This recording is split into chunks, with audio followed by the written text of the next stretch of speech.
Vamos a partir este tercer encuentro, si les parece.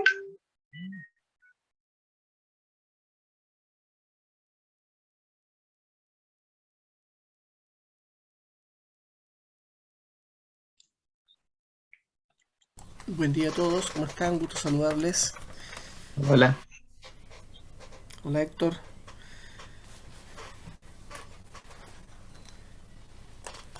Buenos días, Eliet. Buenos días Jimena, Paula, Lili, ¿quién más está por ahí? Rosa, María, gusto saludarles, que estén...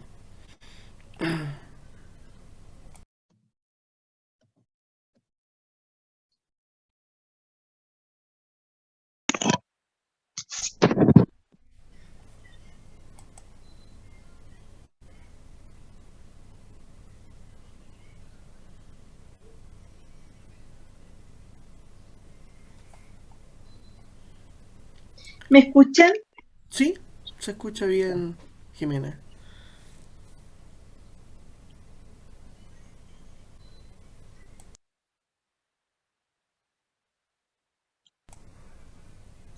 Denme un minuto que estoy tratando de compartir pantalla. A ver.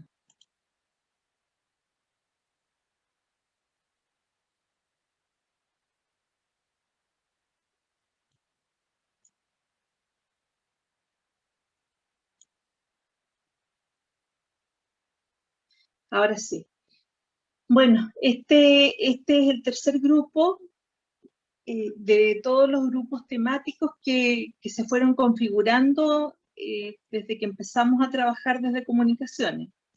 Este grupo está destinado a conversar sobre el desarrollo de empoderamiento y liderazgo.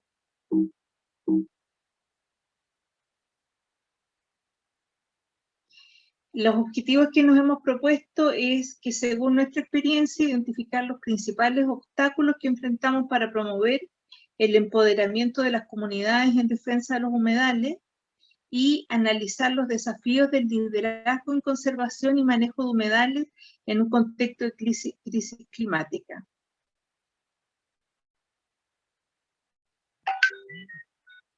Nuestro programa de hoy, bueno, para los que han estado antes, son sesiones tipo taller, con trabajos grupales, puesta en común, definición de requerimientos y después nosotros hacemos llegar una minuta. Hoy día en nuestra agenda vamos a esta presentación general y nos acompaña Héctor Aponte, que es investigador y docente de la Universidad Científica en Perú. Él está en Lima.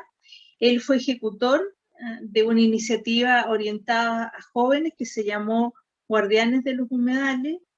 Esta iniciativa tuvo bastante resonancia entre público juvenil y también entre niños. Tuvo también mucha cobertura en redes sociales y la idea es, lo invitamos a Héctor para que nos cuente un poco esa experiencia. Después vamos a tener dos trabajos grupales orientados a los obstáculos que se enfrenta para promover el empoderamiento y un segundo trabajo dedicado a los liderazgos. Así que yo dejo a Héctor para que comparta con nosotros lo que fue la experiencia de la Universidad Científica. muchas gracias por la invitación y siempre gustoso de compartir con ustedes la experiencia y también lo que hemos aprendido pues como parte del programa Guardianes, del cual todavía sigo siendo parte ya, pero como red, ¿no? Entonces les voy a mostrar rápidamente qué es lo que se hizo en este programa, cuáles fueron los obstáculos que se logró y algunas recomendaciones, ¿no?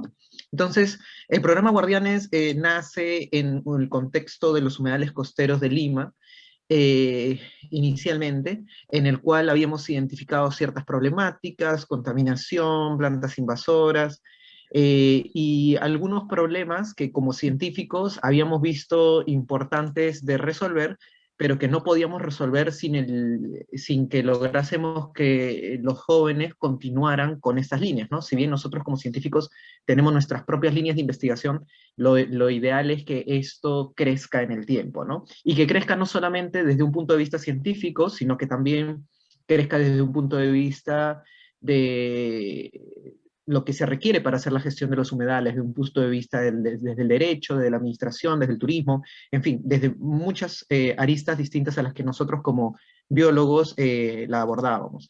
Entonces nosotros hicimos el programa Guardianes inicialmente en el año 2016, en el cual tuvimos una primera versión que funcionó con el apoyo de la Científica del Sur, la universidad, y el IPCD, el Instituto Peruano para la Sostenibilidad y Desarrollo, y fue una primera versión en la que tuvimos 30 participantes y el resultado fue bueno. Hubieron varios chicos que se dedicaron a la investigación en los humedales, lo cual fue bastante positivo.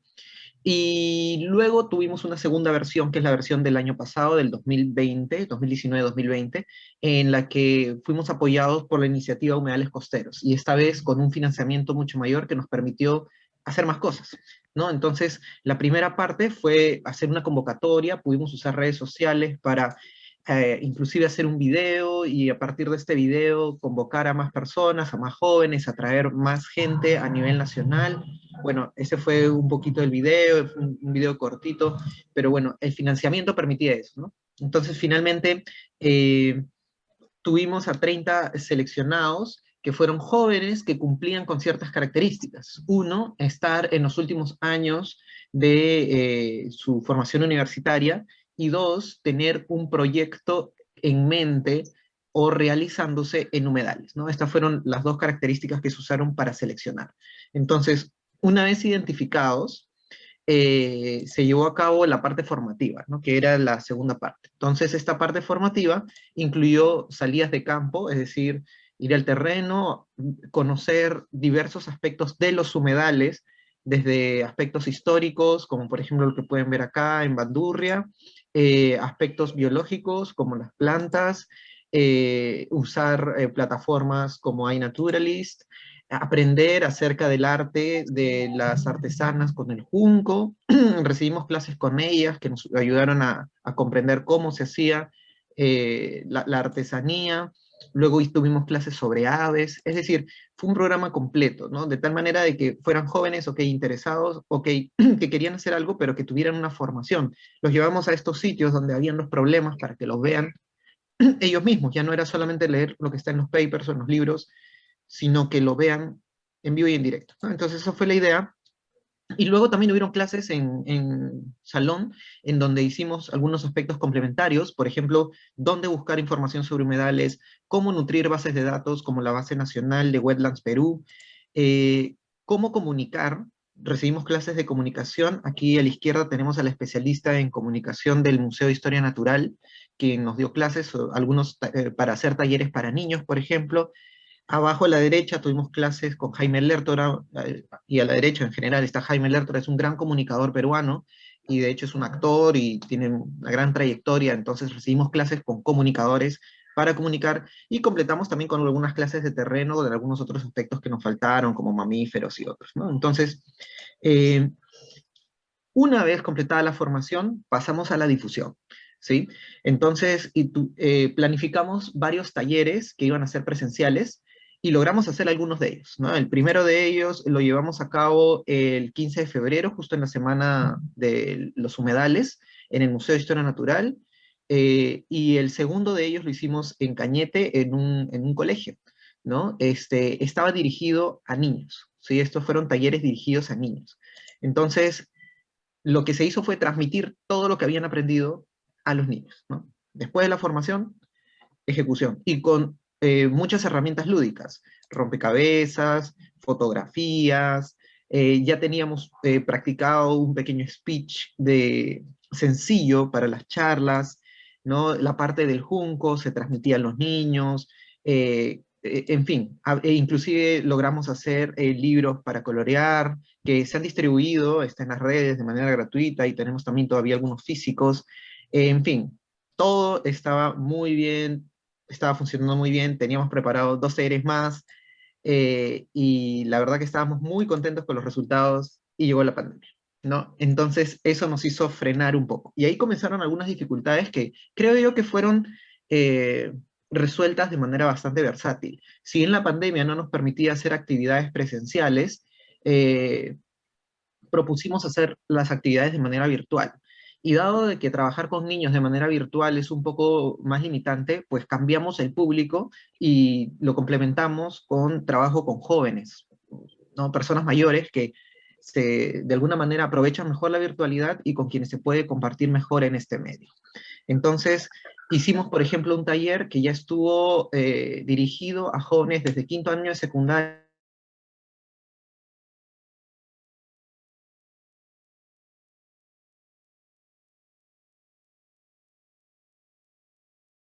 en Lima o en un colegio, sino fue en todo el Perú, e inclusive tuvimos algunos visitantes de México y personas que se anotaron al taller, entonces fue bastante bueno, fue cortito, de tal manera de que se pudiera aprovechar el tiempo.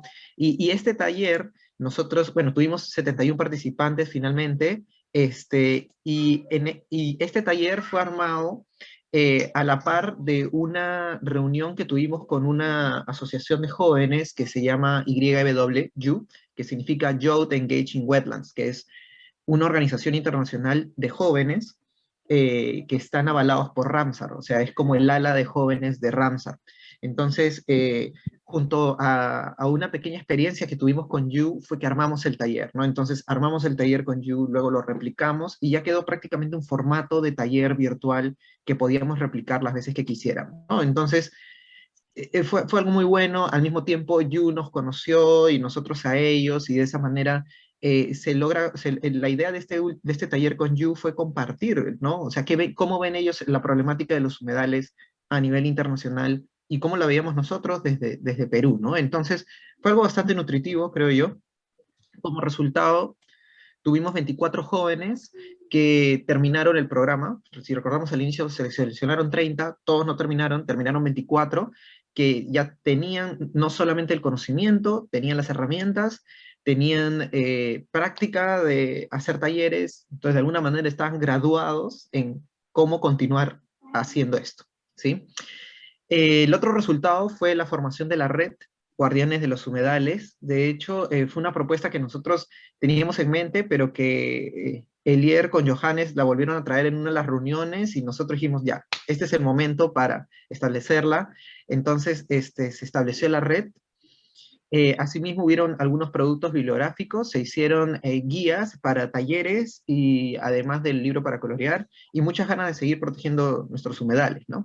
La red actualmente funciona con Sofía Ibáñez como coordinadora general, Héctor Ponce en la parte de difusión, Aaron Hoyos en la parte de formación, en alianzas está Rosa Soto, que si no me equivoco la veo acá conectada, y los profesores del curso, o quienes hicimos los programas anteriores, Gustavo, Damaso y yo, pues pasamos a ser parte del comité consultivo, ¿no? O sea, no nos hemos desentendido de la red y nos mantenemos, digamos, en contacto con ellos cada vez que haya alguna consulta o, por ejemplo, hay algún evento, se necesita algo, recurren a nosotros y nosotros estamos ahí siempre.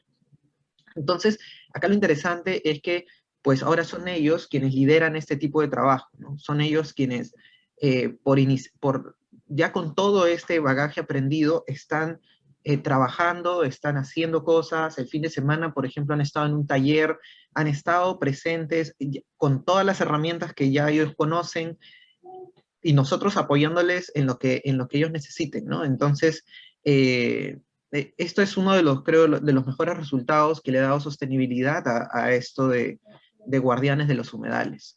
Actualmente Guardianes de los Humedales ha vuelto a contar con el financiamiento de la iniciativa Humedales Costeros, esta vez para formalizar la red, que yo pienso que va a ser un paso muy importante y al mismo tiempo para seguir formando más jóvenes y descentralizar lo que se ha logrado hacer, ¿no? Si bien nuestro foco principal no fue necesariamente Lima, así ocurrió porque pues donde ocurría todos los talleres y las charlas y todo era en Lima. Entonces la idea ahora de Guardianes es que pueda descentralizarse. Estoy seguro que lo vamos a poder hacer. Estos son los resultados bibliográficos, como les decía, un libro para colorear, la guía para elaboración de talleres humedales costeros, ambos están de libre acceso en redes, y tenemos también varios en físico que nos permiten seguir haciendo talleres, que nos permiten seguir haciendo difusión. Ya han habido varios stakeholders a quienes se les ha repartido esto. Estaba esperando que la pandemia un poco nos permita hacer más difusión de este trabajo que fue tan importante, pero que pues está hecho para que se hagan talleres, ¿no? Y en este momento eso todavía no ocurre por las condiciones en las que estamos. Entonces, yo espero que pronto las condiciones se den y hacer una representación, o sea, presentar nuevamente quizás la guía para un mayor uso. Bueno, participaron varias instituciones, y las recomendaciones que yo daría, ya para cerrar, es, si es que alguien quiere hacer un proyecto similar a este, es pues justamente mantener esta base científica como parte de la formación, ¿no? O sea, evitar caer en el ecologismo o en el fanatismo, ¿no? Es algo, nadie va a negar que conservar los humedales es muy bueno. Entonces, es así. Y es mejor cuando realizamos talleres o eventos que tienen toda una base científica detrás, de tal manera de que nuestras ganas y ímpetu tienen esta columna vertebral bien clara. Lo segundo es que si se intenta formar a jóvenes o empoderarlos, primero hay que formarlos, ¿no? Y luego que vayan a la cancha. Es decir, que no se vaya directo a la cancha, ¿no? Que no sean jóvenes que ya tú quieres participar, sí, ya, mañana hacemos un taller, ¿no? Entonces mañana al día siguiente está en un taller hablando sobre cosas que de repente no conocen muy bien. Entonces, lo ideal es que exista y se mantenga este componente formativo, ¿no? Y luego, si es que completan las etapas formativas, ya que lo puedan hacer por sí mismos, ¿no? Igualmente, es ideal que los jóvenes lleguen de manera voluntaria. No vaya a ser que por cumplir el taller se involucre o se obligue a jóvenes, ¿no? ¿A qué me refiero? Por ejemplo, yo hago un taller y tengo que cumplir pues con 30 personas. Entonces, ¿qué hago? Le digo a todos mis alumnos de mi curso en la universidad que si no van les voy a poner mala nota. O lo contrario, ¿no? Que si van todos les voy a poner 20 en el examen final. Entonces los tengo obligados, pero no necesariamente motivados a que continúen.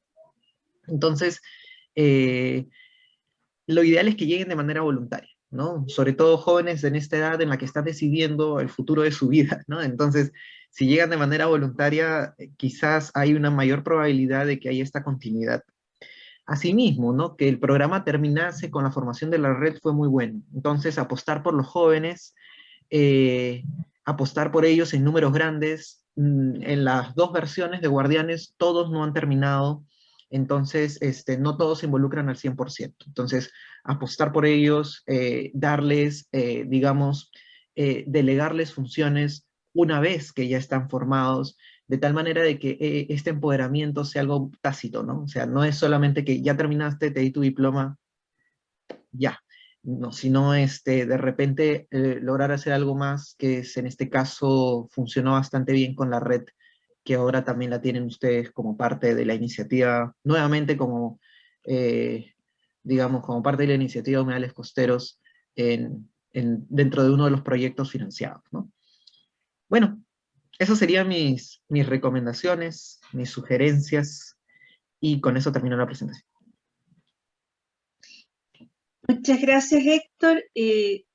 Súper interesante, sobre todo las recomendaciones que planteas después de esta experiencia, porque primero el tema de la base científica, que fue algo que conversamos mucho en nuestra reunión pasada, el tema de hacer las cosas que nazca de manera voluntaria, que es lo que vamos a conversar ahora.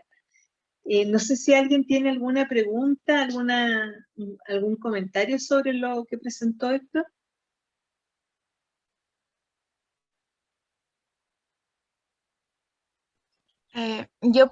Soy María, buenos días con todos. Me parece bien interesante, yo había visto esta propuesta en Facebook, lo de Guardianes de los Humedales, me pareció súper chévere. Sería interesante que dentro de las iniciativas que están dentro de humedales costeros que abarcan Perú, se pueda extender esta red, ¿no? O sea, se haga la conexión ya directa, sino no que nazcan nuevas iniciativas separadas, sino que se haga la conexión con esa red de guardianes de los humedales para que pueda extenderse, ¿no? Sería algo interesante trabajarlo de esa forma. Solamente eso quería. Y felicitaciones, Héctor. Gracias. Si no me equivoco, eso es lo que está sucediendo, así que tus palabras han sido escuchadas. Ay, Y de genial. hecho, eso es lo que se va a hacer en esta segunda, en esta versión de Guardianes de los Humedales que actualmente está funcionando gracias a Rana, ¿no? A la ONG Rana. Muchas gracias, Héctor. Seguimos entonces.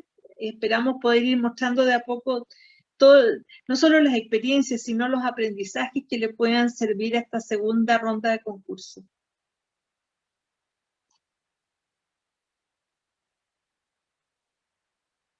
Bueno, ahora vamos a lo que vamos a conversar hoy día. Quiero partir hablando del empoderamiento, que es una palabra que usamos con bastante frecuencia desde por lo menos hace 30 o quizás un poco más de décadas, y que muchas veces no necesariamente le tomamos el peso a lo que significa. Obviamente el empoderamiento se relaciona con el poder y su distribución, ¿no es cierto? En el fondo, el empoderamiento es una respuesta que surge ante la ausencia de poder. Es cuando queremos, siempre hablamos de empoderamiento cuando estamos frente a grupos o personas que están en una situación de asimetría o de vulnerabilidad en relación a una situación, a una problemática, a algo que está sucediendo en sus entornos.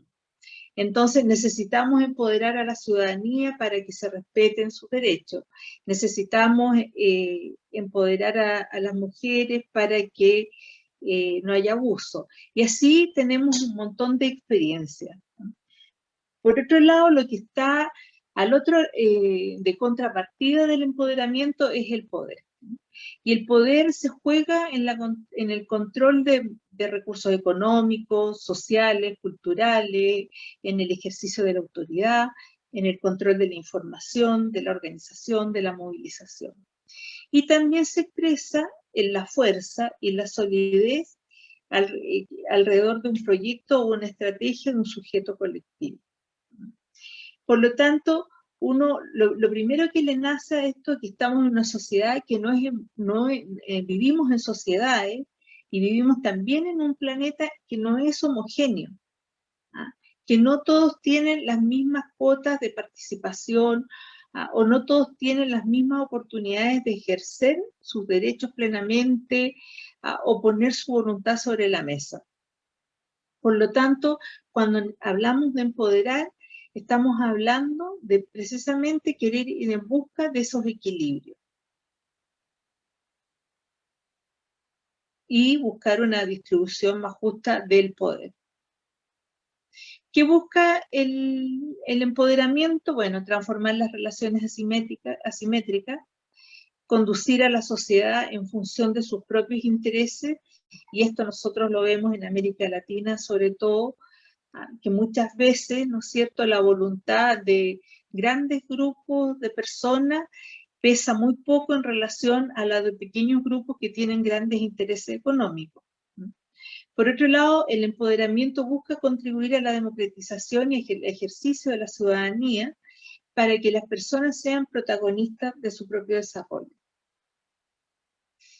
Ahora, el empoderamiento no está exento de riesgo. Primero, ¿qué sucede? Que muchas veces uno observa, y a veces uno también puede caer en eso, que es un poco como lo del ecologismo, en ir a empoderar a otros. Decimos, vamos a ir a empoderar a este grupo de pescadores para que ejerza tan función. Vamos a empoderar a esta comunidad para que se enfrente a una inmobiliaria. Y eso es un riesgo del empoderamiento porque supone un movimiento externo. Y el empoderamiento es una fuerza de transformación interna. Por lo tanto, tenemos que tener mucho cuidado con ese riesgo, porque cuando la fuerza de transformación o de cambio viene solamente de afuera, Lo que nos va a pasar es que cuando nos salgamos de ese lugar, los resultados no se van a sostener, porque a esa comunidad, a ese grupo, en el fondo no le hacía sentido lo que le estábamos proponiendo, no estábamos respondiendo a ninguna necesidad, a ninguna demanda. Entonces, en eso tenemos que tener mucho cuidado, porque uno puede pensar que lo está haciendo, y aquí viene el pecado extendido de las buenas intenciones. Uno lo puede hacer con las mejores intenciones y quiere mostrarle al otro que están pasando cosas que no lo favorecen. Pero si ese otro no le encuentra sentido, le es indiferente, o ha tomado otras opciones, difícilmente nos va a escuchar, difícilmente se va a hacer cargo de lo que él tiene que hacer para que la situación cambie. Por lo tanto, cuando nos acercamos a un grupo, tenemos que tomar una estrategia para poder encontrar el espacio común que tenemos frente a una determinada situación. No imponerla. No decir, miren, yo soy científico y he descubierto que... No, es un diálogo mucho más rico y mucho más, quizás a veces hasta más trabajoso, ¿no? Por lo tanto, ¿qué necesitamos buscar para iniciar un proceso de empoderamiento? Necesitamos encontrar un punto común de partida. Y ese punto de partida tiene que ver con tener una visión común de lo que está pasando y conocer y juntarse los mismos valores, ¿no? En esas comunidades con las que voy a trabajar, ver cuáles son sus valores. ¿Qué es lo que tenemos en común? Tenemos en común, por ejemplo, el respeto por la naturaleza. Tenemos en común la justicia, o el interés por defender algo. Eso es sumamente importante. Tener una visión común. Podemos acordar que hay un problema aquí, hay un problema en mi entorno. Por lo tanto, cualquier estrategia de empoderamiento necesita desarrollo personal y cultural. Como les decía Héctor, hay que entregar elementos para que las personas puedan evaluar lo que está pasando en su entorno. Y ahí está lo que conversamos en la sesión pasada, de cómo la ciencia la ponemos en el lenguaje común, ¿no es cierto? Cómo hacemos llegar eso y cómo podemos decirle a las personas que eso es importante. Por lo tanto, tenemos que entregar conocimiento y tenemos que buscar la manera más pedagógica y más amable de entregarlo. Y también tenemos que recoger conocimiento, que significa preguntarle a la comunidad qué es lo que sabe de esa situación que nos interesa. Eso también se vio en en varios proyectos del primer concurso, ¿no es cierto? Cómo uno puede recoger ciertos saberes que hay en la comunidad y desde ahí empezar a construir esta visión común. El otro gran elemento es fortalecer las organizaciones, salir en busca o promover la gestión social participativa y el respeto cultural. O sea, podemos estar súper convencidos de qué es lo que hay que hacer, pero si va en contra de un parámetro cultural de determinado grupo, no vamos a pasar. Y lo peor que podríamos hacer es tratar de imponer.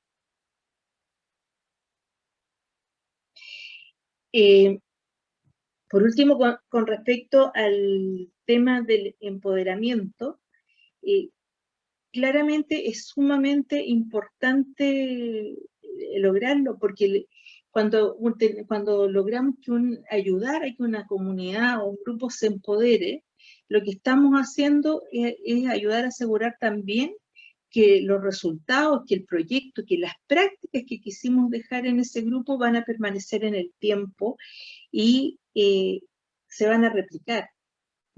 No van a quedar. Lo que muchas veces pasa cuando uno trabaja en proyectos es que podemos tener una intervención que es una joya, que está súper bien evaluada, que a todos les gustó, pero se diluye. Y después yo me voy y esa comunidad, eso queda como un hito dentro de otros tantos hitos que viven. Entonces, por lo tanto, es sumamente importante que siempre tener un anclaje en los grupos con los que trabajamos y darle la importancia al poder local.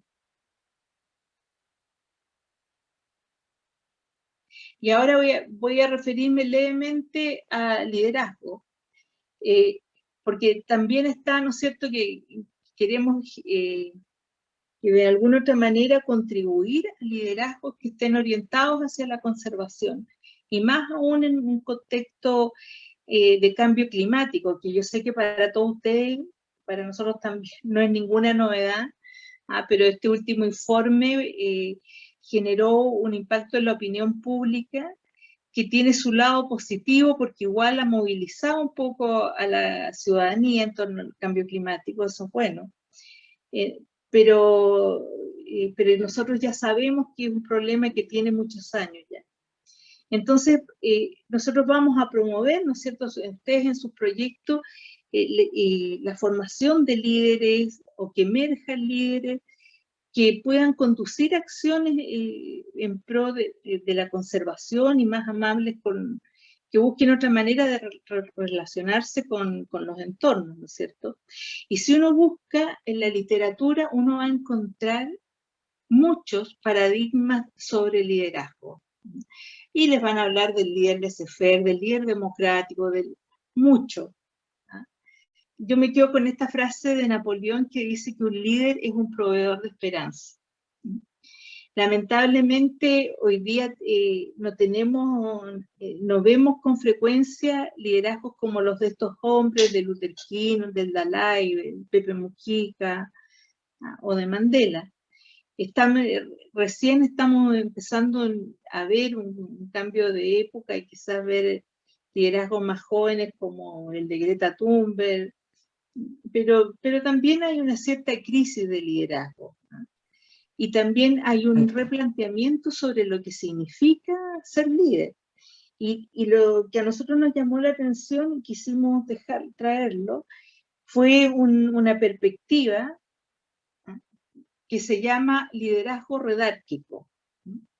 Que el liderazgo, y generalmente, ¿no es cierto?, cuando nosotros analizamos todos estos paradigmas sobre el liderazgo, nos estamos refiriendo a individuos. El liderazgo redárquico es anclar el ejercicio del liderazgo en la red de relaciones de un equipo, en su tejido social, en sus formas de interacción. Y esto nos parece interesante porque en el fondo lo que también deberíamos buscar desde Humedales Costeros es que la red lidere, que cada punto de esta red sea un referente colectivo y activo frente a estos temas. No es una persona en particular, sino precisamente el resultado de todas estas sinergias que brotan de experiencia, de conocimientos que pueden ser heterogéneos o no, pueden estar parados en distintos países, pero que aportan precisamente a instalar y promover ciertas prácticas de conservación. Y bueno, y lo que caracteriza los liderazgos redárquicos es que los integrantes generan trascendencia, pertenencia, un compromiso indestructible con las metas y están dispuestos a poner su talento y su pasión al servicio del equipo. Todo esto naturalmente, cuando uno logra trabajar en un grupo humano de esas características, se da casi por defecto la colaboración, la autoorganización y el empoderamiento. Estos eran los conceptos que queríamos dejarles hoy día, y ahora no sé si tienen algún comentario.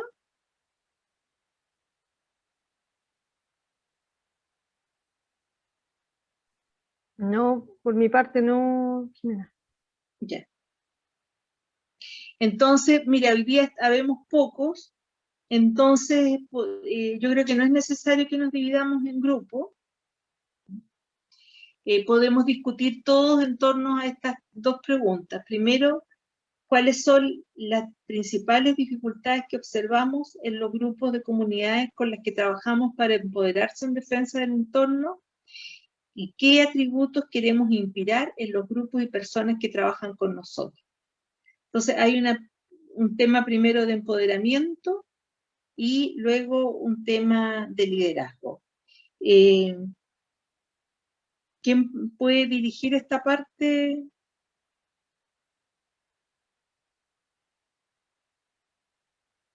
No tengo para qué ser yo, Paula, pues puede ser cualquiera de ustedes, para ser consecuentes con el liderazgo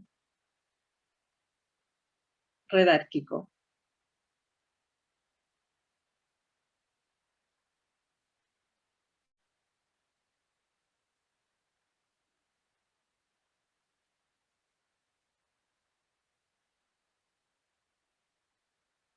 ¿Cómo no va a haber un voluntario o voluntaria?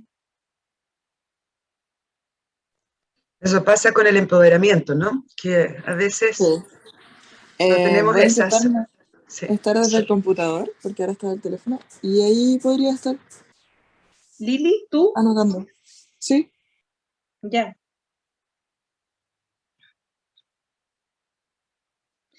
Ya, entonces Lili se hace cargo y discutamos sobre la primera pregunta.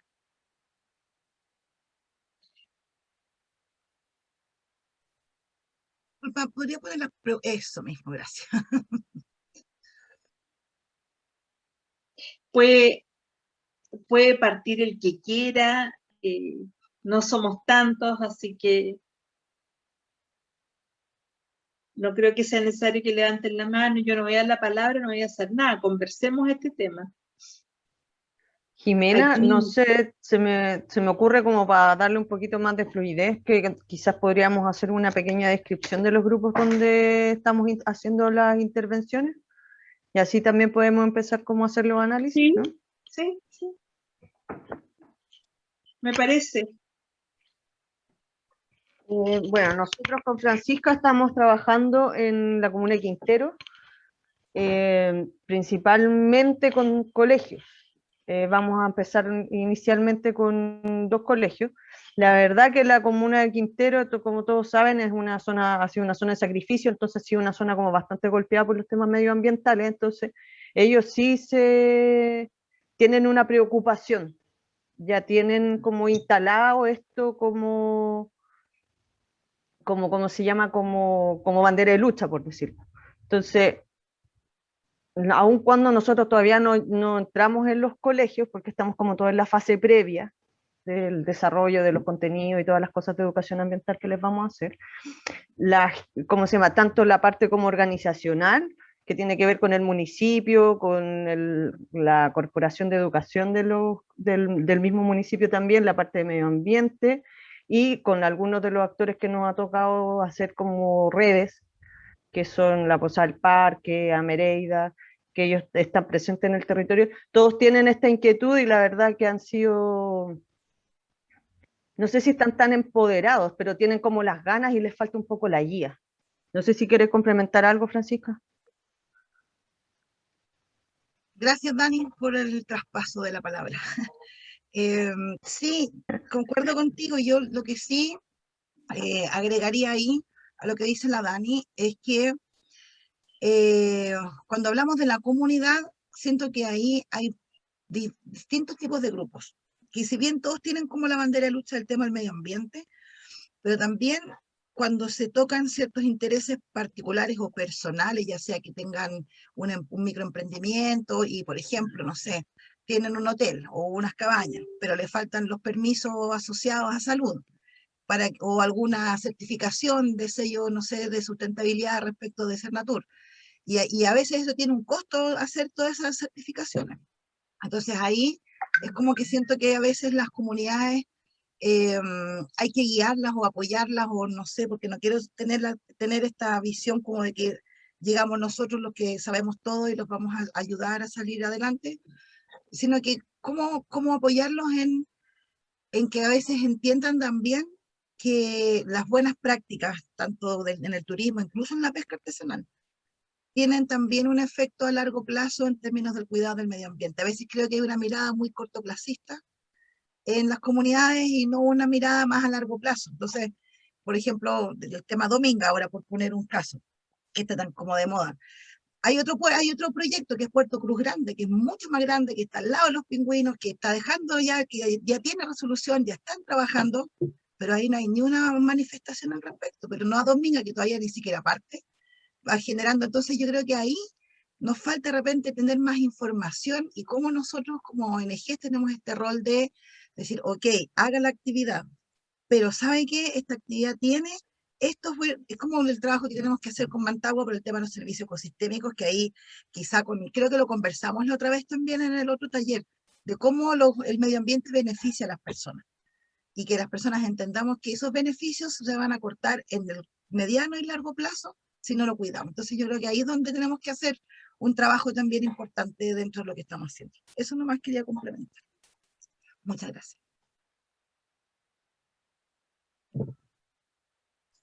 Yo quería tomar unas palabras que acaba de decir Francisca justamente. Esta visión de corto plazo es algo que a veces influye bastante cuando se está tratando de empoderar o de dar de alguna manera información a la comunidad, ¿no? Porque, bueno, esto lo digo de repente de una perspectiva como científico, ¿no? Da la impresión que también el científico está produciendo información que es inútil. Da esa impresión. ¿Por qué? Porque a corto plazo aparentemente no hay nada, ¿no? O sea, tienes un científico que está haciendo inventarios florísticos, que está haciendo inventarios herpetológicos, que está evaluando, por ejemplo, captura de carbono, que está midiendo, por ejemplo, relaciones ecológicas y da la impresión de que eso no sirve para proteger un humedal. ¿Por qué? Porque a inmediato no hay una respuesta, no hay un resultado. Y justamente al verlo a largo plazo, pues todo este conocimiento te permite tener las herramientas para proteger al ecosistema, pero es una visión un poco a largo plazo, ¿no? No es algo que ocurre de inmediato, ¿no? Entonces, esta, esta visión cortoplacista de la conservación es algo que a veces influye mucho al momento en el que uno intenta brindar información. Inclusive yo he escuchado a algunos directivos, ¿no? Algunas personas, stakeholders, tomadores de decisión, ¿no? Que te dicen, ahí están los científicos publicando sus papers, ¿no? Entonces, pero ya, pues porque a partir de eso se generan los peldaños para construir algo más grande. Pero es algo en lo que se tiene que trabajar, ¿no? Es algo en lo que se tiene que, digamos, pienso yo, incidir, ¿no? Sin el conocimiento no se logra lo otro, sin pequeños avances no podemos tener avances más grandes, sin una visión a largo plazo de cómo, por ejemplo, los servicios ecosistémicos se pierden poco a poco, no vamos a entender cómo a largo plazo nos va a afectar, ¿no? Entonces esto es muy importante, me parece. Hola. Bueno, para contarles un poco lo que también venimos trabajando nosotros acá en la provincia de Virú. Creo que una de las principales dificultades que nosotros observamos, porque nuestro proyecto también está orientado a empoderar la comunidad, es que en primer lugar sientan la confianza con el grupo que ha llegado, porque pareciera que muchas personas llegan, les hablan, pero finalmente ellos no obtienen ningún resultado palpable, porque lo que ellos quieren ver es algo que sea sustentable en el tiempo. Y lo otro es que hay como una incongruencia con las actividades mismas que hay ahí. Por ejemplo, si nosotros les hablamos de ecoturismo, ¿no? Como tratando de darles algo de sustentabilidad a sus actividades, ellos aún no saben exactamente qué es eso o no tienen la confianza para poder aceptar eso, ¿no? Otra cosa es que no tienen mucha información y todavía les cuesta un poco creer que los humedales tienen un valor para ellos, ¿no? No solamente ecosistémicamente, sino para su desarrollo económico también, ¿no?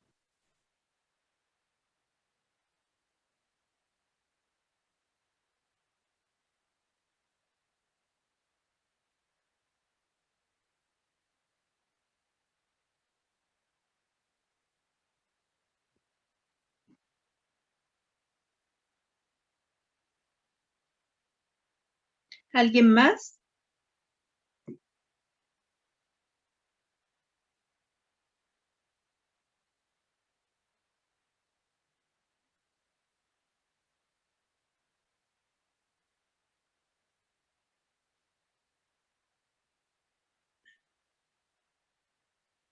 ¿Alguna otra experiencia de algún otro proyecto? Sí, buenos días. Mi nombre es Julio González. Trabajamos en el proyecto con María en Virú. Esto de la desconfianza en realidad nos, nos, nos, este, nos dificulta un poco el poder llegar a ellos porque en realidad ellos tienen sus intereses por cómo llevar su vida diaria, ¿no? Entonces, el que nosotros les digamos estos resultados que van a tener de acá a un tiempo todavía, como que no les convence del todo para que ellos puedan tomar esta decisión de la defensa. Incluso ellos piensan que los humedales les afectan a sus hogares, a sus casas, a las infraestructuras que ellos ya tienen. Entonces, de alguna forma, les afecta un poco a ellos, a las nuevas estructuras que quieren construir, porque ya tienen más familia y todo este tipo de cosas. Entonces, esta falta de información hace que ellos todavía mantengan esa desconfianza y vayan por otro objetivo. Yo quiero agregar algo más, si es que no quiere hablar alguien antes. Que otra cosa que nosotras con la Dani nos hemos dado cuenta, que es importante también, que como ONG tener conocimiento de cómo funciona el Estado.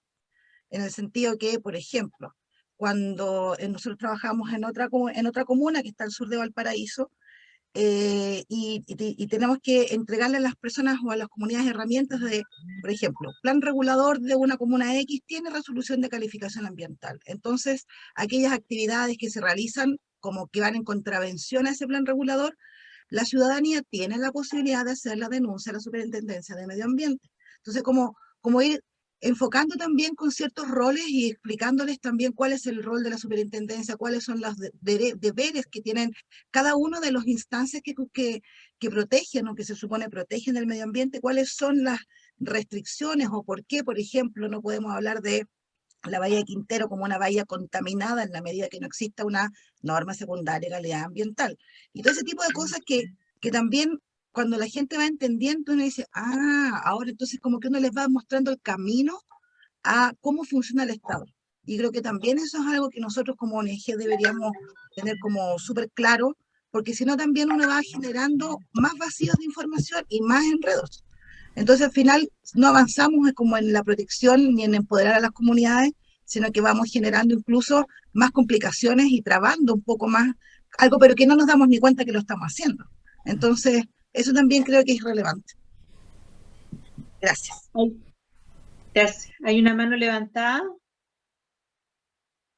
Sí, ¿qué tal? Muy buenos días. Mi nombre es Rosa Hola. Soto y yo soy de Perú. Vengo de parte de la ONG Rana, que justamente ahora ha presentado en conjunto con la Red Guardianes de los Humedales el proyecto para esta decisión, como comentaba el profesor Aponte.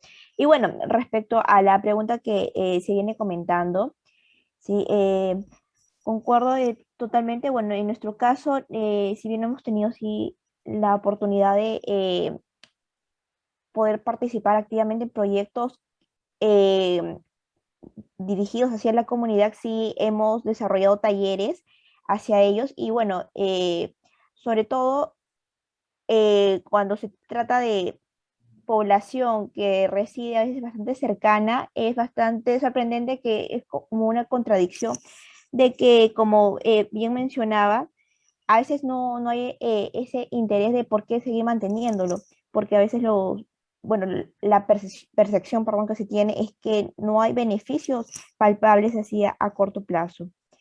Y bueno, justamente en el proyecto nosotros buscamos que los jóvenes que vayan a formar parte de nuestro programa formativo puedan desarrollar iniciativas que también desarrollen materiales para la comunidad, porque creemos que justamente el manejo de información es lo que va a poder aportar y bueno, que ellos puedan tener conocimiento de cuáles son esos beneficios y la importancia de conservar los humedales que se encuentran tan cercanos a ellos. Solo quería comentar ahí. Gracias. No sé, ¿alguien más? Acá igual nos pasa algo bien distinto, como que la gente del sector donde está el humedal de Yoyeo, en San Antonio, Chile, tiene como un arraigo con el lugar.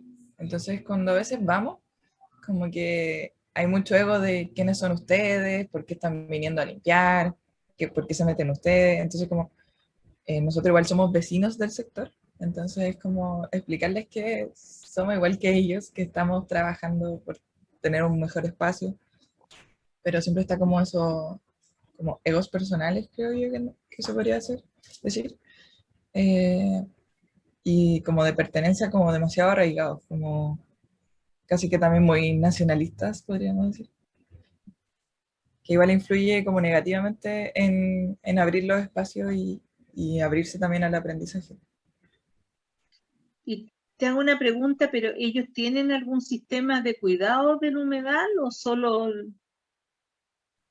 No, esta no tiene ningún idea? sistema de cuidado. La organización con la que estamos trabajando, Jotemar y Cordel, hacemos limpieza, hemos puesto señalética, pero por ser en un momento el municipio cortó una de las entradas porque existía también fleteros ilegales que iban a dejar basura al lugar. Y la gente del lugar dijo que nosotros le estábamos tapando la entrada. Y no teníamos nada que ver. Y como que nos tenían mucha mala por el hecho de como cortarle la entrada y decir que nosotros nos estábamos apoderando del sector. Siendo que igual la comunidad en su momento nunca se preocuparon del espacio. ¿Y ustedes hicieron un trabajo previo con la comunidad? Nosotros somos de la comunidad, o sea, vivimos muy cerca, hay muchos vecinos, estamos haciendo educación ambiental en las páginas. La organización nace de vecinos también del sector. Son dos grupos distintos de vecinos, o sea, Claro, es que uno tiene personalidad jurídica y lleva trabajando más años, que es Cordel, y Ojos de Mar nació hace 2 años solo enfocado en el sector del humedal. bueno, yo creo que han salido cosas súper interesantes, o sea, primero, con respecto a lo que hablábamos antes, el tema de construir lo común, que es esto que ha salido varias veces y que es una señal para irla trabajando, que el tema de cómo percibe la ciudadanía y las comunidades en general los servicios ecosistémicos y si estos pueden generar además beneficios económicos. Esa es una tensión que uno la puede ver en distintos ámbitos, pero claro, o sea, hay que buscar la manera de internalizar en las comunidades el concepto ecosistémico. Quizás si decimos servicio ecosistémico, nadie va a entender nada, o sea, es un concepto que hay que trabajarlo, que hay que hacerle una bajada comunicacional, hacer que sea percibido en la vida cotidiana de la gente y sobre todo que la gente, como ustedes dicen, no ven beneficio. Claro, porque para que vean el beneficio lo que hay que generar es la experiencia, ¿no? Que ellos puedan, no sé, sentir que pueden caminar unos minutos por un humedal y sentirse anímicamente mejor, por ejemplo, no sé. Pero ahí tenemos un espacio de tarea.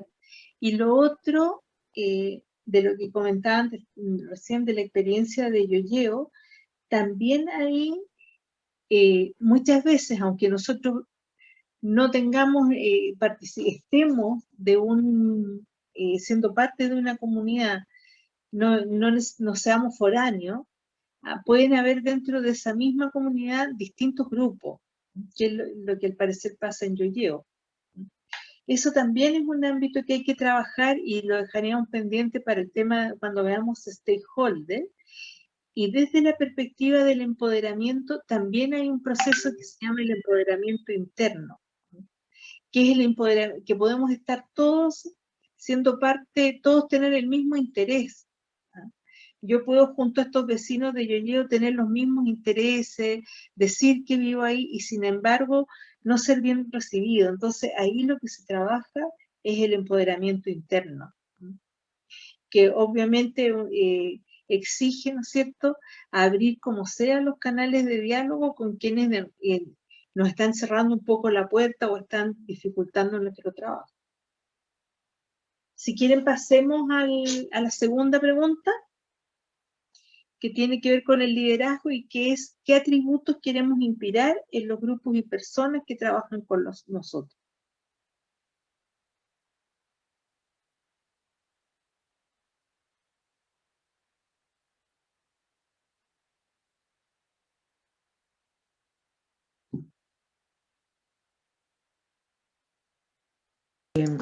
Yo quería decir una cosa que es una experiencia como antes como de los atributos.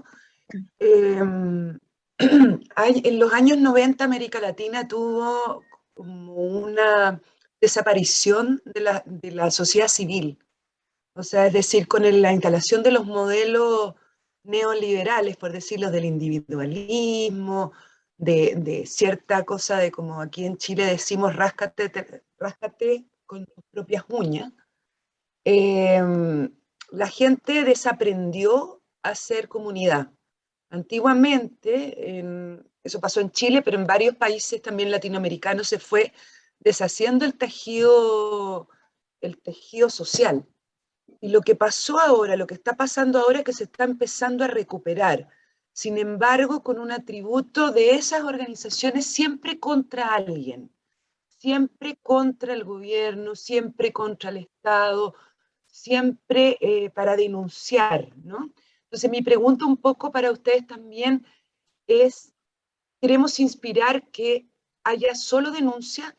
Se los digo porque con algunos proyectos siempre da la idea de que hay que poner en los letreros, denunciamos que pase la gente al humedal, hagamos la protesta contra el Estado. ¿Cómo ustedes están generando esa sociedad civil también con esto que quieren instalar en la capacidad en estos grupos? No sé si ahí, Héctor, te vi que aprendiste. Sí, en realidad, esto que acabas de decir es bastante, digamos, valioso, ¿no? O sea, quizás la comunidad espera una respuesta que se exprese como una denuncia, ¿no?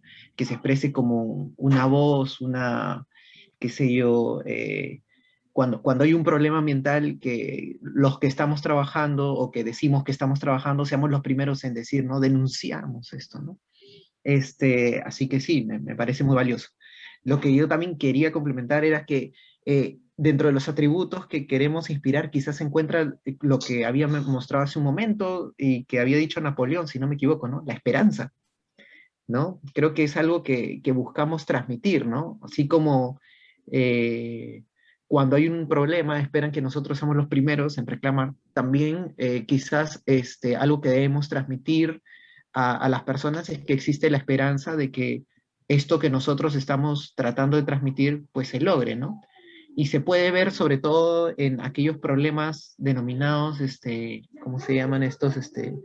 Problemas perversos, creo que se llaman, que son problemas que aparentemente no tienen solución, ¿no? Como por ejemplo el cambio climático o la pérdida de biodiversidad, que son problemas complejos y que aparentemente parecen no tener solución. Entonces, en ese contexto, un líder o los trabajos que lideramos tienen que tratar de brindar esa esperanza de que estos problemas pues finalmente pueden tener solución si todos ponemos de nuestra parte.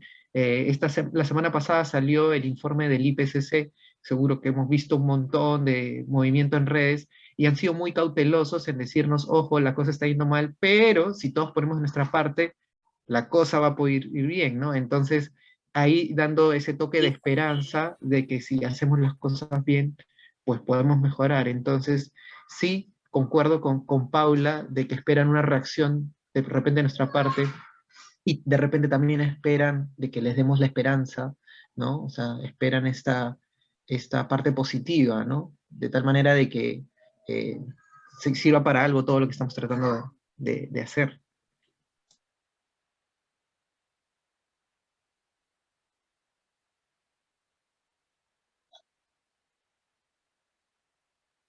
Gracias, Héctor.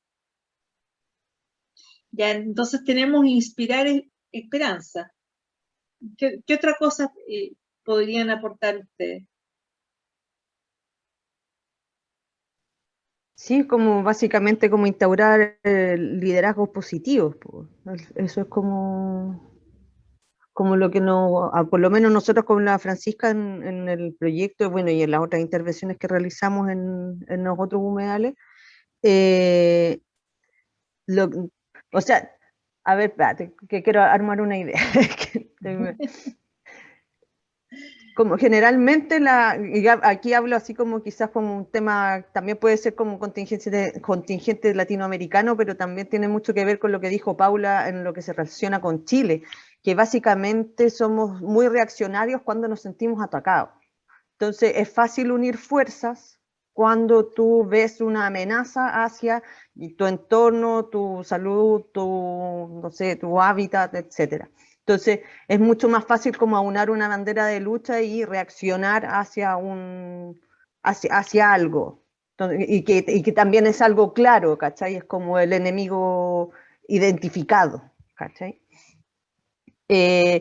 Pero claro, pues el desarrollar y enfocar y empoderar a las comunidades como unos liderazgos más positivos, porque cuando está todo bien, ya está, como vamos a comernos el asado y no hay que preocuparse mucho más, ¿cachai? Entonces, ahí yo creo que es más difícil instaurar liderazgos positivos y desarrollar como instancias para poder hacer cosas en positivo, porque no estáis viendo amenazada tu integridad o tu ambiente o nada. Pero claro, de todas maneras, nosotros, como retomando lo que decía al principio, un trabajo que nosotros estamos desarrollando en la comuna del Tao ha sido súper dado para ese enfoque, para ese liderazgo positivo, porque también hay una agrupación que se quiere defender del daño que le están realizando como la intervención inmobiliaria sobre sus humedales, pero quiere desarrollar, ponte tú, un monitoreo y ciencia ciudadana, ¿cachai? Entonces, como que estamos tratando nosotras de meter ese enfoque más de adquirirlos y empoderarlos con conocimiento, para que ellos con conocimiento sepan a dónde hay que ir a alegar o qué parámetro tengo que tomar o tengo que medir o tengo que ver para ver si efectivamente hay un daño, no hay un daño, etc. Eso. No sé, Fran, si queréis complementar más. Sí, permiso, María Elisa, yo sé que había pedido la palabra, pero para seguir un poco con la línea de la Dani. Dale, sí, no te preocupes. Sí, y justamente en lo que, de acuerdo a lo que dice la Dani, una de las cosas que nosotros fomentamos son los diálogos. En los talleres que hemos realizado estamos tratando de crear comunidad. A partir de las diferencias, a partir de que hay un pescador que quiere su muelle y nunca hizo un estudio de impacto ambiental, pero él quiere el muelle.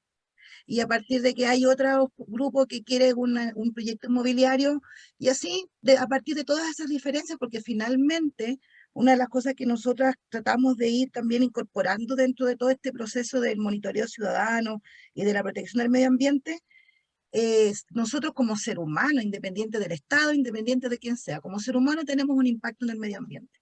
Si yo me ducho 20 minutos, si uso, no sé, vehículo con petróleo, a pesar de que las emisiones de gases de efecto invernadero en el hemisferio sur es bastante menos que el del norte, pero bueno, eso es otro tema.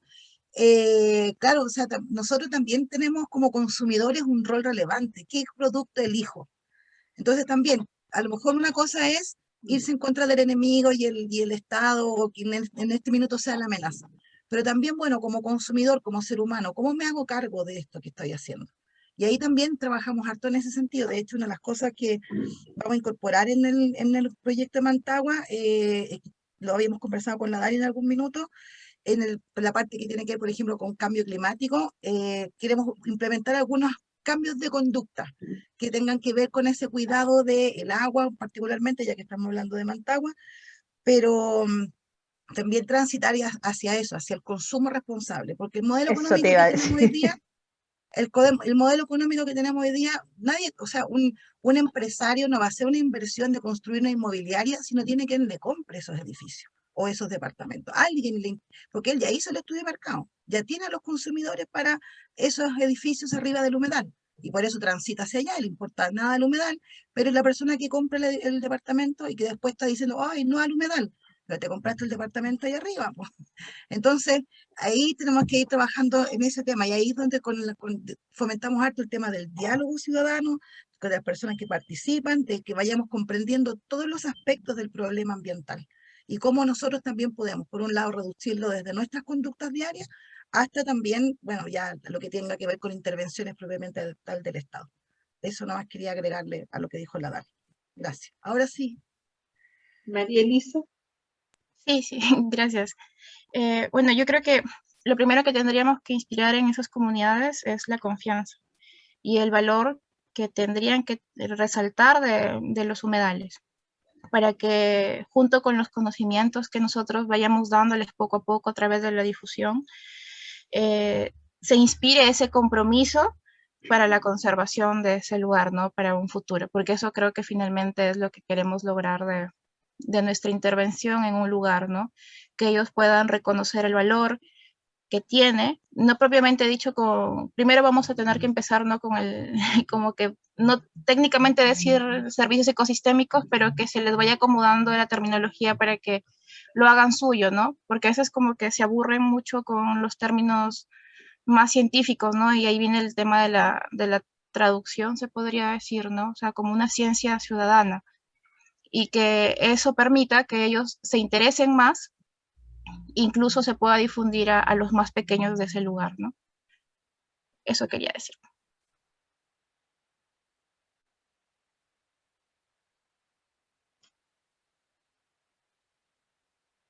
¿Alguien más? Sí, siguiendo, bueno, la línea, los comentarios sobre lo que estaban diciendo, concuerdo completamente. Los atributos que considero también nosotros queremos poder inspirar es la cuestión de confianza, que haya bastante compromiso, un tema de responsabilidad para fomentar esta ciudadanía activa, que a su vez también pueda ser bastante crítica y que se pueda lograr la conservación de estos ecosistemas.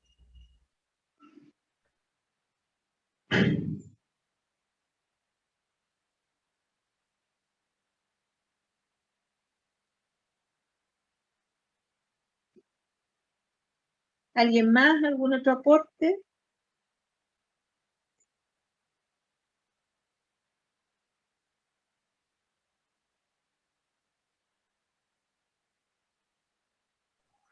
Yo creo que lo que ellos deberían tener a bien es el sentirse orgullosos del lugar en el que los rodea. El que ellos mismos amen ese lugar va a hacer que ellos, bueno, mejor dicho, el que ellos conozcan los beneficios que le traen este lugar va a hacer que ellos se sientan orgullosos de este, y por lo tanto va a llevar a que ellos mismos defiendan este humedal o los humedales que los rodea. Entonces yo creo que algo que ellos deben, se debe lograr tener en ellos es que se sientan orgullosos de lo que tienen alrededor. ¿Como un sentido de pertenencia? Claro.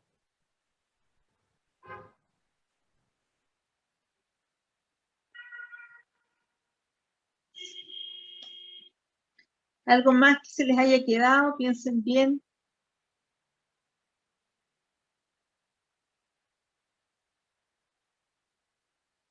Yo creo que igual buscamos que la gente pueda ser autónoma en las decisiones que hagan, que inspirarlo a que tomen ellos acción.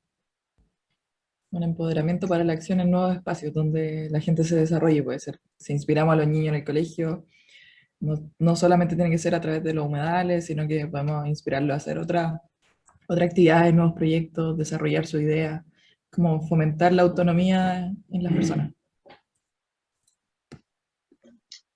Yo quería agregar, creo que algo que podría ser interesante inspirar es el generar los vínculos entre la comunidad y las demás organizaciones que están dentro de ese entorno, no incluyendo las gubernamentales, para que no haya un divorcio y se pueda seguir trabajando a futuro.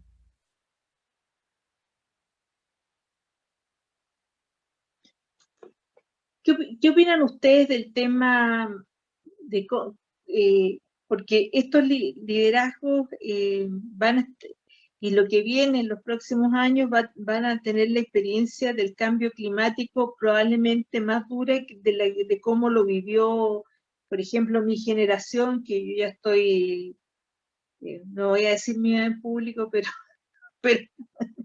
pero más que muchos. No,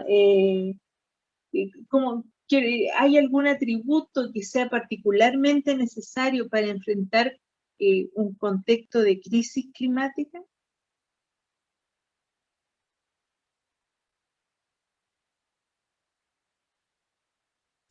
Claro, hay algo bien importante que se denomina, y seguro ustedes ya lo han escuchado, conciencia ambiental, ¿no? Puede sonar algo súper conocido, súper repetitivo, pero es algo que debemos conceptualizarlo bien para entender qué es lo que se necesita para enfrentar estos problemas. Tener conciencia ambiental significa tener dos cosas. Primero, tener conocimiento sobre qué es lo que está sucediendo, ¿no? Y un conocimiento científico sobre lo que está sucediendo, no que aparece un político por ahí que te dice tal cosa y no un conocimiento atribuido porque es un jefe, porque es un líder o porque es un loquito. No, conocimiento científico. Y lo segundo que debe tener la conciencia ambiental es motivación. Es decir, si juntamos el conocimiento con la motivación, vamos a tener una generación consciente ambientalmente, que tiene conciencia ambiental. Si no existen las dos, o tenemos una comunidad que sabe qué cosa es lo que hay que hacer, pero que, bueno, ahí quedan, ¿no? El lado de que tiene el conocimiento, pero no quiere hacer nada porque no está motivado. Y lo otro, ¿no? También una población muy motivada, sí, hay que hacer algo, pero, no sé, han dicho de que el día de mañana todos nos ponemos polo blanco y con eso solucionamos el cambio climático. Entonces, no tampoco resulta, ¿no? Entonces, lograr esa conciencia ambiental es un trabajo que requiere de que participe la escuela, la universidad, los centros de trabajo,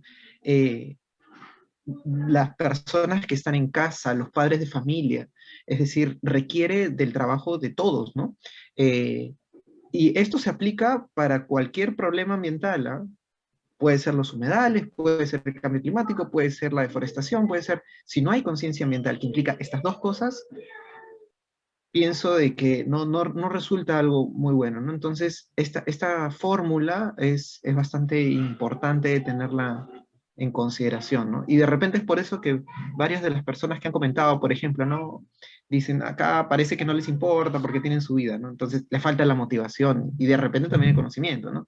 En otro caso, no, sí, les parece aburrido lo de los científicos. Entonces, de repente les falta el conocimiento o la motivación para poder, tomarle interés a eso, ¿no? Entonces, es eso, creo yo, me parece importante para responder esta pregunta que planteó Jimena. Bueno, no sé, Paula. No, estaba viendo la respuesta de Lili. No, ¿de quién es? Sí. No, es que Lili está Sí. de secretaria. Ah, ya, y los va poniendo inmediato. Sí. No había cachado. No, sí, es una problemática, no digo que uno como organización tenga la solución absoluta a los problemas que está pasando sociales, ¿no? Uno personalmente cuando quiere tener esa mentalidad que dice Héctor de mentalidad de, ¿cómo le dijiste? Ecológica, no. Conciencia ambiental. Conciencia ambiental. Eso, conciencia ambiental. Es difícil porque, por ejemplo, yo personalmente toda mi familia recicla hace 10 años, ¿no? Y está todo para que tú no puedas reciclar. Porque en el fondo pasa el camión y te dice, no me llevo esto, también lo junta todo. Claro, es largo, el proceso es largo y a veces caro. Y entonces, ¿cómo lo llevo yo a un lugar donde, como decían por ahí, que están botando la basura en el humedal? Pero no, para no botarla ahí hay que hacer todo un cambio económico de eso. Y efectivamente eso se tiene que trabajar con la comunidad porque implica lograr identificar personas dentro de la comunidad que pueden generar este cambio. No, cuando uno quiere hacer un cambio, no todos van a poder hacerlo. Generalmente va a haber, sí van a ir a las actividades, sí van a participar en algunas cosas, pero hay que identificar quiénes son aquellos líderes naturales, locales, que van a poder hacer ese cambio. Y eso es lo que vamos a trabajar después, que dice Jiménez, stakeholders, que no son solamente autoridades o quienes llevan las decisiones, quienes pueden tomar decisiones políticas, sino que también a veces son líderes sociales que son capaces de convencer al otro. No es que llegue la organización solita al humedal, sino que tiene que generar dentro de la comunidad aquellas personas que van a poder hacer ese cambio, porque cuesta, ¿no? Aquí yo mismo en mi barrio debo ser la líder social de mi barrio para reciclar, pero efectivamente es una cosa como de todos los días, ¿no? Reciclar significa tener 5 contenedores, no solo uno. Son un montón de cosas de cambio que la gente generalmente no está dispuesta a hacer. Pero no es imposible, ¿ah? No, Pero no es no para imposible. nada. Yo no voy a Ajá. claudicar, pero llevo mucho tiempo. O sea, y es verdad que cansa, ¿no? Claro, mi primera experiencia con esto, por ejemplo, yo nunca he hecho un proyecto de este tipo. Me gustaría, ¿no? Y de hecho tengo ganas de hacerlo y ojalá que en algún momento tenga el tiempo para poder hacerlo, ¿no? Pero mi primera experiencia fue más que como líder, como usuario de uno de estos proyectos, ¿no? Aquí en Perú hay una población, es una ciudad, diría yo, o una localidad que se llama Posuso. No sé si alguien habrá escuchado hablar de Posuso. Posuso se encuentra en la selva central, prácticamente, en lo que se llama la selva de montaña de Perú, de Oxapampa, a unas 3 horas para los que son peruanos y más o menos conocen Oxapampa. La cosa es que yo estuve trabajando allí en una investigación entre el año 2012 y 13 más o menos. Y me hospedé en un hotel pequeñito, es una ciudad pequeñita, entonces tiene hoteles chiquititos, ¿no? Casitas nada más, ¿no? Y bueno, yo, citadino de la capital, tenía mi basura que había inclusive trabajado en campo, entonces, bueno, lo puse en una bolsa y lo llevé, ¿no? Afuera el día anterior en la noche, ¿no? La saqué. Y en eso comencé a escuchar, ¿quién ha hecho esto? ¿Cómo es posible? Que la basura, ¿no? Y entonces alguien tocó la puerta de mi dormitorio, disculpe, ¿usted ha llevado eso? Sí, ya, no, tráigalo por favor. Y me explicaron de que acá se saca la basura lunes, miércoles y viernes. Y se saca separado. La bolsa roja le van a dar a usted en el hotel, la bolsa roja tal color, la bolsa roja, yo me quedé. O sea, acá funciona muy bien al punto que me tocan la puerta del cuarto si no lo hago bien, ¿no? Entonces, y luego yo me enteré que todo el distrito, creo que es un distrito, todo el distrito, o sea, ya tenía eso implementado.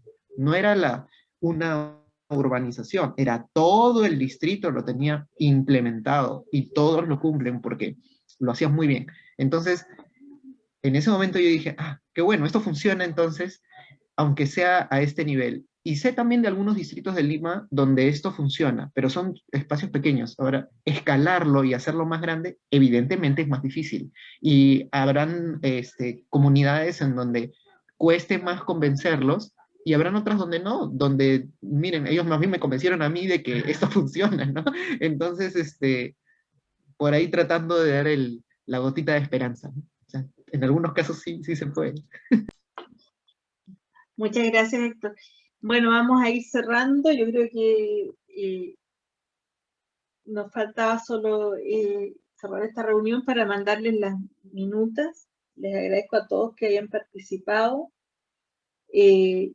Un poco el objetivo y el propósito de todas estas sesiones es ir construyendo un espacio común, es ir alimentando esta red.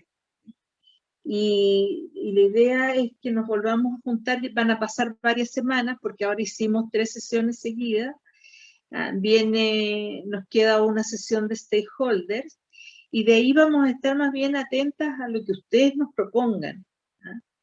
que nosotros podemos ir tocando los temas que vayan necesitando y ustedes mismos presentando temas.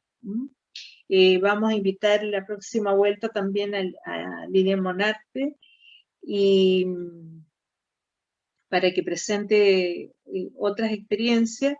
Y bueno, la idea es que también esta red circule el conocimiento, circulen las experiencias y nos vayamos fortaleciendo y nosotros desde comunicaciones y relaciones públicas generando los apoyos que ustedes requieran. El único atributo que me faltó para ver el liderazgo, que me parece que viéndolo quizás un poco de más afuera, yo considero que sí lo tienen, es el coraje. Me parece que ese atributo yo lo reconozco en este tipo de causas. Así que bueno, esperar que tengan un buen fin de semana, estemos en contacto, muchas gracias y Gracias también por nada la más invitación. de mi parte. Gracias, Paula, gracias, Jimena. Gracias. Ha estado muy Listo, muchas interesante. gracias. Gracias, buena semana. Gracias, Paula. Gracias.